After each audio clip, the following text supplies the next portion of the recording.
What do awards mean anymore?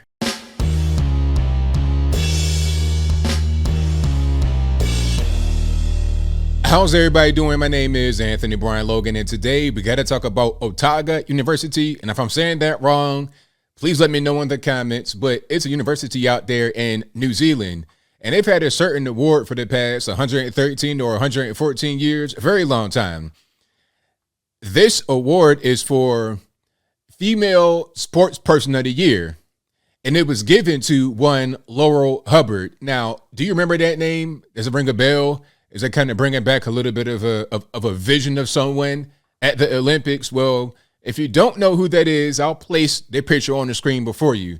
Now, you might be a little confused. You might be like, hey, what's going on here? Something's kind of fishy. Something is amiss. Well, this is a transgender person. I mean, the pronouns are tearing me up. They confuse me. So I guess they are a trans woman. So they are biological male, XY chromosomes, right? But they, quote unquote, became a woman at the age of 35. And after failing miserably trying to become a competitive weightlifter and whatnot as a man for 15, 20 years of their life, when they became a woman, all of a sudden it was, I'm just breezing through the competition. I'm beating them Samoans. You know, the Samoan women and the men, they're both pretty hefty. I'm breezing through them. I'm breezing through the white New Zealanders, everybody in Oceania, Tonga, Tuvalu, Vanuatu, Kiribati. I'm breezing through everybody, right? Because why? Maybe, just maybe, there is a biological advantage. XX versus XY. Just maybe. I know this whole thing about Trump supporters, conservatives, they don't believe in science. But when I was a kid, when I was in biology class or whatever, I was always told that men have denser bones. They are stronger than women, especially in upper body. Especially upper body. That's what I was always told. So when I see a biological man compete against women, I expect him to have an advantage. And of course he did. He powered his way through and made it all the way to the Olympics. Now, the funny part about this, the funny part about him getting, quote unquote, Sportswoman of the Year is that he didn't even, or they, she, whatever, this person didn't even succeed in the Olympics. They failed to perform a lift. They failed to place at all in the Olympics, let alone win the medal. They came nowhere near getting the medal. They finished pretty much dead last. So if you're talking about performance, why would you get this award? For what performance? You didn't even medal. You didn't even come close to medaling. So I would think that somebody who gets this award that's supposed to be serious, been around for over 100 years, I would think they would need to win something in order to get this award, or there could be some kind of triumph there. Like maybe they had cancer, maybe they had a really bad car accident and they were able to rehab themselves and get better and perform very well. Even if not a gold medal, it'll still be a triumph. So what's the triumph here? Is it because they're the first LGBT or the first transgender or something like that to compete? So that right there is award worthy just for being that identity gets you an award. And you're wondering why you're seeing so many young men go in a different direction, live an alternative lifestyle, because maybe they think this would be a good way for me to get attention, especially the way it is right now, K through 12, college, sometimes even at home, just being who you are, just being yourself, especially if you are a white male, just being a straight white male, and sometimes even a straight black male is not enough. It's not enough. You got to do more. You can't get any attention. You can't gain any accolades that way, especially if you're not succeeding in your field, right?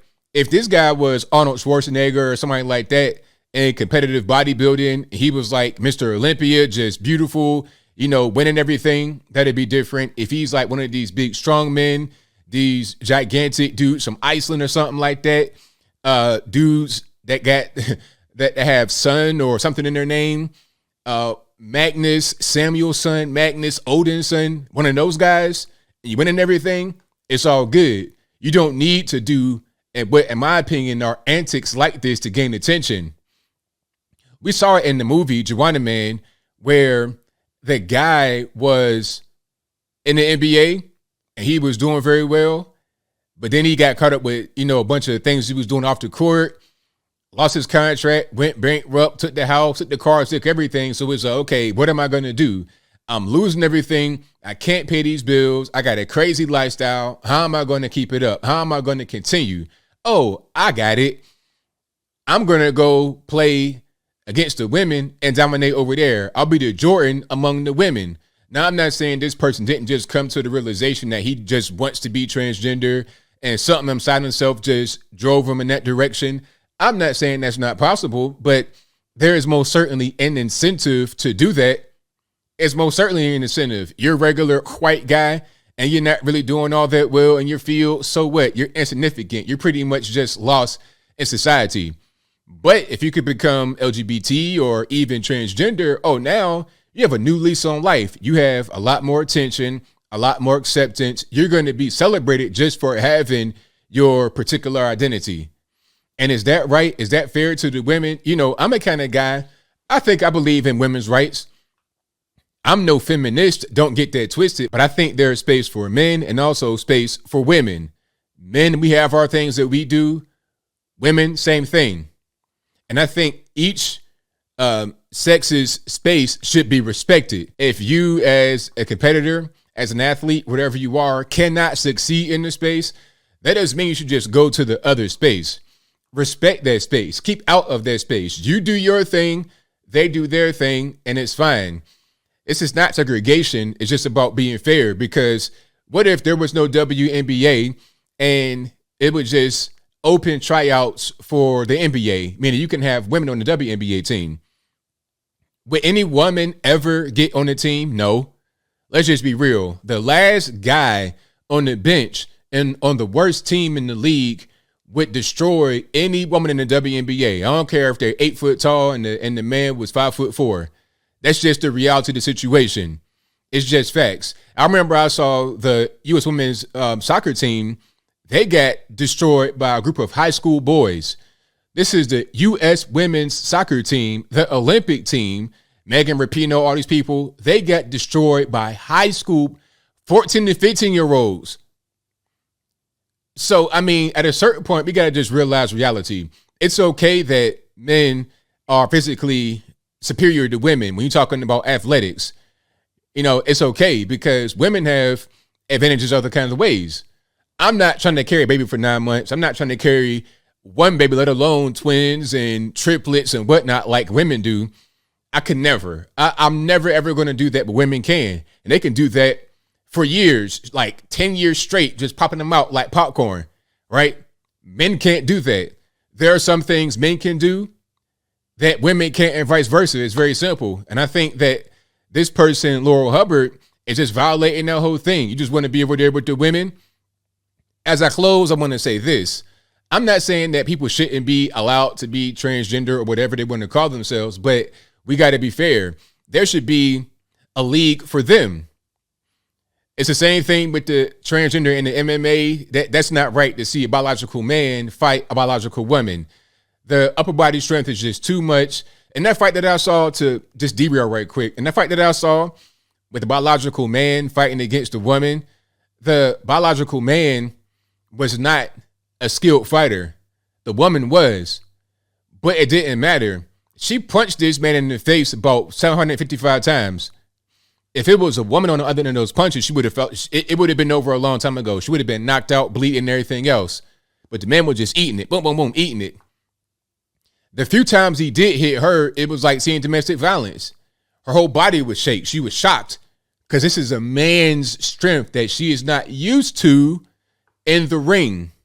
It's unfair for that person to have been there. Although they didn't do anything, they didn't succeed. It's not right. And this award is meaningless when you give it to a person that shouldn't have been there, number one. And number two, didn't even compete very well, let alone win. But I think I'll leave that right there for now. And what say you? How do you feel about this person, Laurel Hubbard, winning this award that should be for women? It's been around for 113, 114 years. Is the award meaningless? Does the award still mean something? Should they have won this award without actually winning anything in the Olympics. It didn't even place, let alone medal. Whatever your thoughts are, let me know in the comments below. You guys pretty much know where I'm at. This is unfair. It's not right. And if you're handing out the award to losers, really, all because of their identity, people are going to see that, and then they're going to say, okay, rather than succeeding in my sport, rather than trying to win, I'll try to have the best story. I'll win that way. And forget about the winners. Those actually go out there, they train very hard, they work very hard to get to this pinnacle of success. Forget about them. They'll be just totally ignored. I'll be the winner because I have the better story. It's better for publicity and Instagram and retweets and whatnot. It's better to make money on. That'll be the incentive going forward. But whatever your thoughts are, please let me know in the comments below. And that's all I got to say for this video. If you like what you heard, please comment, rate, share, and subscribe. Peace.